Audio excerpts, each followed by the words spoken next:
En esta ocasión abordaremos un tema de suma importancia para el movimiento democrático y revolucionario del país, ya que si no planteamos bien este problema, la lucha de nuestro pueblo se puede desviar, detener e incluso perder, y este tema debe ser abordado con mucha responsabilidad, no solo en las escuelas de cuadros donde asistan obreros, trabajadores, empleados, profesionistas, amas de casa, mujeres, jóvenes, campesinos, intelectuales, sino también a nivel de investigación de la realidad nacional y mundial.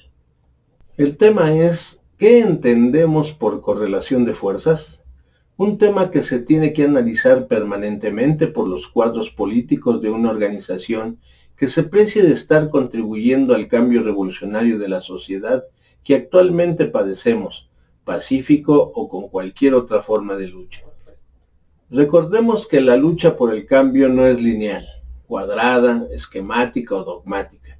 Siempre es un proceso contradictorio, lo que significa que está lleno de cambios, no siempre a favor de las fuerzas del pueblo, sino que puede haber retrocesos y derrotas. Por ello, el análisis correcto de la correlación de fuerzas es lo que puede garantizar el avanzar y triunfar, haciendo que el proceso de cambio sea lo más rápido y lo menos doloroso posible. El análisis correcto de la correlación de fuerzas sirve para comprender una situación política y conducir correctamente al movimiento revolucionario. Se debe empezar por pasar revista con el mayor rigor y la mayor exactitud a las fuerzas que se enfrentan. Para ello es necesario preguntarse, ¿cuáles son esas fuerzas? ¿Cómo están agrupadas? ¿Qué posiciones ocupan en el presente? ¿Cómo actúan? ¿Cómo están a nivel nacional e internacional? ¿Cuál es su nivel de influencia política, ideológica y cultural en la sociedad? Entendamos rápidamente lo que es la dialéctica. La dialéctica es la ciencia de las leyes generales del movimiento, tanto del mundo exterior como del pensamiento humano.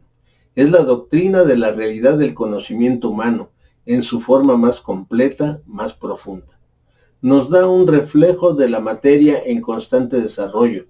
Se abren comillas. Para la filosofía dialéctica no existe nada definitivo, absoluto, consagrado. En todo pone de relieve lo que tiene de perecedero y no deja en pie más que el proceso ininterrumpido del devenir y del perecer, un ascenso sin fin de lo inferior a lo superior. Este es un fragmento de la obra Ludwig Feuerbach y el fin de la filosofía clásica alemana de Federico Engels. El análisis de la correlación de fuerzas supone asumir una conciencia creada del análisis, estudio y discusión colectiva de la realidad de la sociedad en todos los planos, desde la estructura económica y hasta el sistema político, social, cultural, ideológico de la misma, visto como un todo que se desarrolla de forma dialéctica, ya que la conciencia se transforma de forma permanente por la acción de la base subjetiva y por todas las acciones del pueblo en movimiento o por la acción de las fuerzas de derecha y reaccionarias. Supone también la claridad que existen límites objetivos a las posibilidades de transformación radical de ciertas realidades en algunos momentos históricos, ya que todo dependerá de a quién favorezca o no la correlación de fuerzas. Analizar la correlación de fuerzas nos va a permitir determinar qué estrategia y táctica establecer, qué demandas enarbolar en un determinado momento y con quién aliarse o no. Analizar correctamente la correlación de fuerzas no es sencillo, es complejo, pues requiere que se cuente con los elementos mínimos de una metodología correcta que deberá de iniciar estableciendo tener una caracterización de la formación económica social en el que se vive, o sea, conocer cuál es la estructura objetiva a partir de la cual se determinen las clases sociales. Clase dominante, dueños de los medios de producción en las distintas ramas económicas, y clase trabajadora, aquellos que no tienen más que su fuerza de trabajo físico o intelectual, es decir, que no son dueños de medios de producción. En nuestro caso, ¿cuál es el grado que guardan las fuerzas productivas dentro del capitalismo? Conocer y analizar cuáles son las fuerzas políticas, cómo se conforman y agrupan, sus niveles de conciencia sobre lo que son, sus niveles de organización de las clases sociales y de distintos sectores o grupos sociales, sus niveles de conciencia política colectiva. Para los efectos de este análisis tenemos que mirar cuáles son las fuerzas políticas, los partidos políticos, sindicatos, organizaciones, ONGs, medios masivos de comunicación, religiones y qué intereses representan. ¿Cuál es su posicionamiento frente a los conflictos que analizamos? ¿Cuál es su capacidad de influencia sobre otras organizaciones? ¿Cuál es su capacidad de hegemonía o de disputa de la misma? ¿Cuál es su capacidad para resolver o no los problemas de la clase trabajadora? ¿Cuál es su relación con el Estado y gobierno? También debe analizarse la correlación de las fuerzas militares, que es el inmediatamente decisivo en cada caso.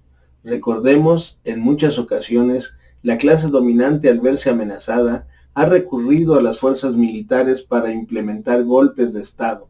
En estos casos, también se da un sistema de contradicciones que determinan una distinta correlación de fuerzas en la sociedad. Por lo general, los militares entrenados y capacitados por los Estados Unidos imponen dictaduras en contra de los pueblos.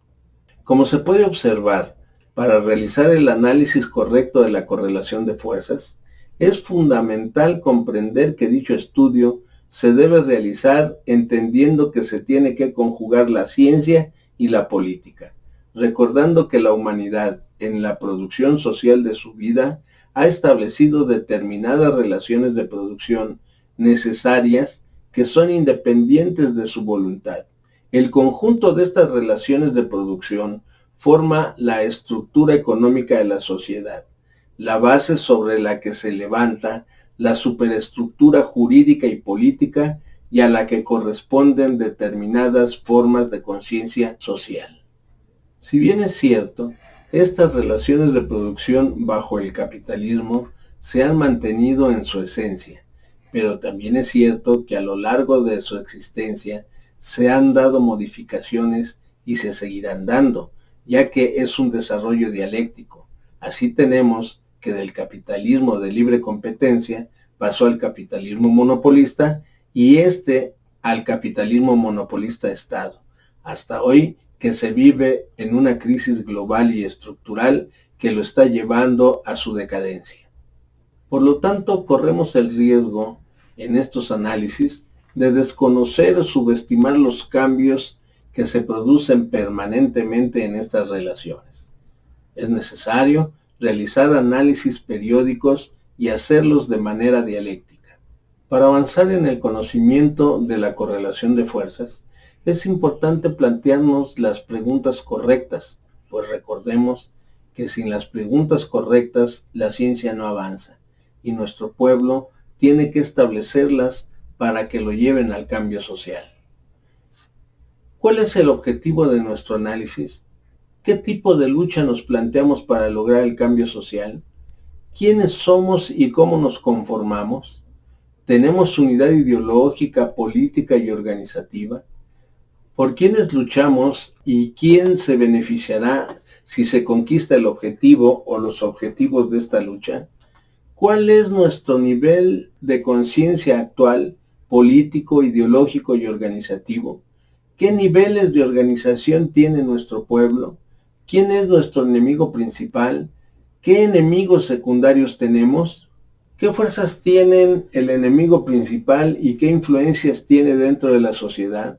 ¿Qué aparatos de control domina? ¿Cuáles son sus debilidades? ¿Nuestra fuerza? ¿El pueblo? ¿Con quién se puede aliar? ¿Qué naturaleza de alianza puede ser de corto, mediano o largo plazo? ¿Cuáles son las contradicciones al seno del pueblo y de qué naturaleza son, secundarias o de fondo? ¿Cómo construir las alianzas únicamente con los que piensan como nosotros o más amplia? ¿Cuál es la experiencia de lucha de nuestro pueblo a lo largo de su historia? ¿Debemos aprender de las luchas históricas y actuales de otros pueblos? ¿Cuáles son las más importantes debilidades teóricas, políticas, ideológicas de nuestro pueblo? ¿Cómo combatirlas? ¿Cómo debe ser el cuadro militante del pueblo? ¿Cómo detectar las desviaciones de la lucha que se presenten y cómo combatirlas? En fin, sin duda hay muchas otras preguntas que surgirán en cuanto la formación colectiva avance y se tendrán que responder porque así es el desarrollo social, es contradictorio. Tenemos que analizar la realidad en la que uno vive, sus contradicciones, ya que la vida no es lineal ni plana, es cambiante y esos cambios son los que debemos tomar en cuenta. En la actualidad que vivimos, debemos comprender bien a quién o a quiénes nos enfrentamos. ¿Quién está detrás de la ultraderecha? ¿Qué fuerzas son? ¿Cuáles son las causas que aún haya confusión y falta de conciencia de nuestro pueblo? No podemos suplir el análisis serio y profundo de la correlación de fuerzas con verdades absolutas, verdades a medias, con ideas demagógicas, con postura sectaria u oportunista. Nuestro pueblo necesita combatir a la ultraderecha, al imperialismo norteamericano y sobre todo a su ideología, mediante la erradicación de las ideas de la clase dominante, mediante la construcción de una ideología del pueblo con compañeros y compañeras honestas, bien preparadas, organizadas, con un nivel moral superior a la que dice tener esa clase caduca, para mandarla a donde le corresponde estar, al basurero de la historia. Si les gustó este video, denle like, suscríbanse, esto es muy importante para nosotros, y denle clic a la campanita para recibir las notificaciones de nuestros videos. Ayúdenos compartiendo este video para hacerlo viral. Agradecemos sus valiosos comentarios. Gracias y hasta la próxima.